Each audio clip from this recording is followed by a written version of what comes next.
Oke, selanjutnya kita ke contoh soal untuk uji parsial dengan menggunakan uji ANOVA. Nah, untuk contohnya itu sama kayak contoh sebelumnya, kita akan menggunakan data dari perbaikan HP. Nah, di mana di sini kita akan menggunakan statistik ujinya itu adalah ANOVA gitu ya. Nah, untuk langkah-langkahnya akan sama gitu ya. Jadi, kita tulis H0-nya itu adalah beta 1 sama dengan 0, H1-nya adalah beta 1 tidak sama dengan 0. Terus alfanya adalah 0,05 gitu ya. Terus statistik ujinya kita akan menggunakan uji F gitu ya, atau F hitungnya itu adalah MSR per MSE atau SSR per 1 per SSE per N-2 gitu ya. Lalu kita akan tulis wilayah kritis. Nah, di mana wilayah kritisnya di sini adalah tolak kanal ketika F hitungnya lebih dari F tabel. Di mana F tabelnya itu sendiri adalah F 0,95 karena di sini dia apa ya, tidak sama dengan gitu ya. Yang juga seperti yang aku udah jelaskan sebelumnya kan. Ya gitu. Terus DR-nya di sini adalah 1 dan DE-nya di sini adalah N-2. Nah, di sini N-nya 18 dikurang 2 berarti 16 gitu ya. Nah, teman-teman bisa cari di F tabelnya gitu ya. Ada di internet kok gitu. Yaitu 4,494 gitu ya. Nah, gitu. Terus kita akan tentukan statistik itu. Nah, nanti teman-teman bisa coba di SPSS gitu ya, atau di Excel kalau nggak salah masih ada nggak sih?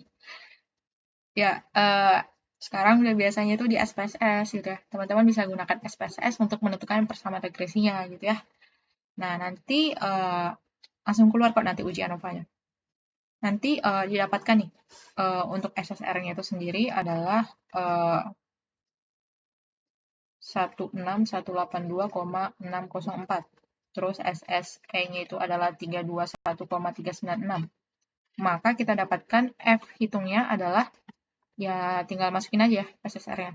16182,604 dibagi 1 dibagi SSE 321,396 dibagi N-2. Berarti tadi 16 gitu ya. Nanti hasilnya adalah 805,6158 gitu ya. Nah, dari sini kita akan tulis keputusannya. Nah, di sini kita lihat F hitungnya. Kan lebih besar dari F tabel ya. Nah, maka dia akan tolak H0. Tolak H0 karena F hitungnya lebih dari F tabel.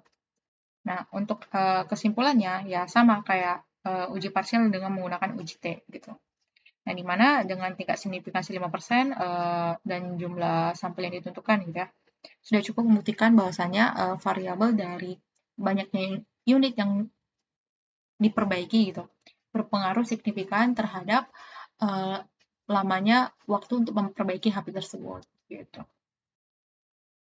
Nah, itu sama gitu ya kalau kita lihat nih. Kalau kita menggunakan uji parsial ANOVA, ya sama gitu ya hasilnya dengan uji parsial dengan menggunakan statistik uji T gitu. Ya cuman biasanya kalau kita menggunakan uji parsial gitu ya, itu biasanya kita menggunakan uji T gitu ya. Ya nggak masalah juga sih kalau menggunakan uji ANOVA gitu ya. Cuman ya biasanya ANOVA itu paling sering digunakan untuk uji simultan. Nah, sebenarnya ya sama aja sebenarnya. Kalau anggap aja ini uji simultan gitu kan. Ya logikanya nanti ya kalau simultan kan secara keseluruhan variabelnya akan diuji. Nah, ini kan cuma satu variabel. Ya udah, berarti ya dianggap jadi ya parsial juga gitu di RLS. Gitu. Nah, itu penjelasan mengenai contoh uji parsial menggunakan ANOVA.